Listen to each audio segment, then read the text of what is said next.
Pluto, dwarf planet located in the far reaches of the solar system. On average, it is 40 times more distant from the Sun than Earth is. Its surface area is slightly bigger than Russia's, but to put it into real perspective, you can fit 150 Plutos inside Earth.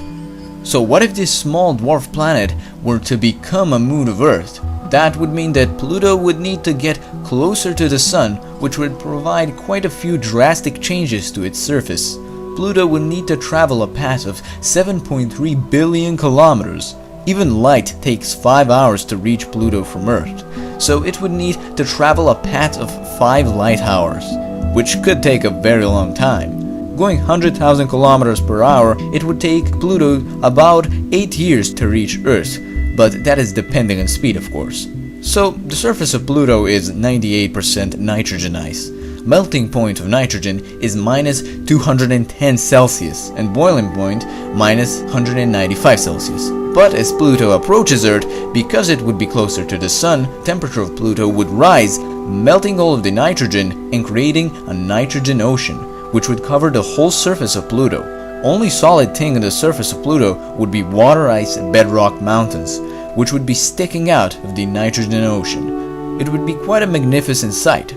But interestingly, Pluto's moon Charon would not experience a lot of changes because it is made out of water ice, so it would be solid. But magnificent nitrogen oceans of Pluto would not last for very long, because as Pluto would approach the Earth more, getting even closer to the Sun, nitrogen will reach the boiling point, making all of the nitrogen oceans to slowly evaporate, and creating a very blue and somewhat thick atmosphere that will mostly be nitrogen. And the atmosphere will last for a few thousand years because of low gravity. But its surface area is going to be mostly water ice, since it is the layer underneath the nitrogen ice surface, and water gets frozen at 0 Celsius. This will be in the minus, meaning it will be a frozen water ocean. It will be like that for a long time, until it reaches the orbit of Earth, where temperature is usually in plus, depending on an atmosphere. Their water ice layer of Pluto will start to unfreeze, creating a water ocean covering the surface. Poles as well could be possibly created. Oceans will likely stay liquid throughout day and night because of the atmosphere, so heat would be transformed normally. Its moon Charon would likely have an ocean as well, that freezes during the night and becomes liquid during the day, because of the temperature variation without an atmosphere.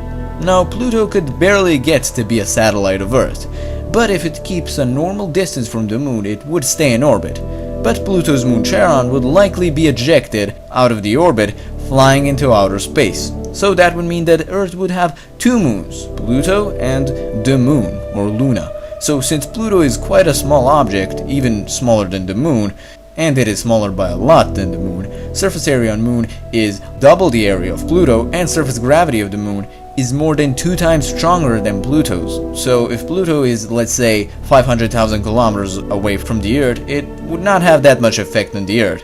Tides and waves would be a bit bigger, and length of the day could change by a few minutes. But in general, everything and everyone on Earth would likely be fine. So Pluto would appear as a small blue ball in the sky.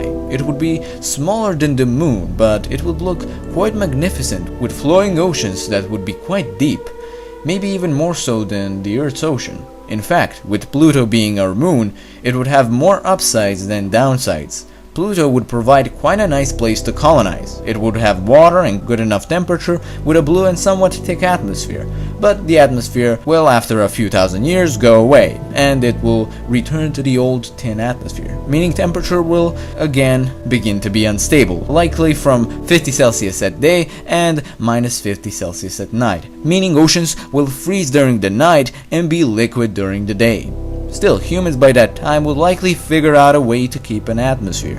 So, of course, Pluto will not begin to drift towards Earth. It's just a fun idea to see what would happen.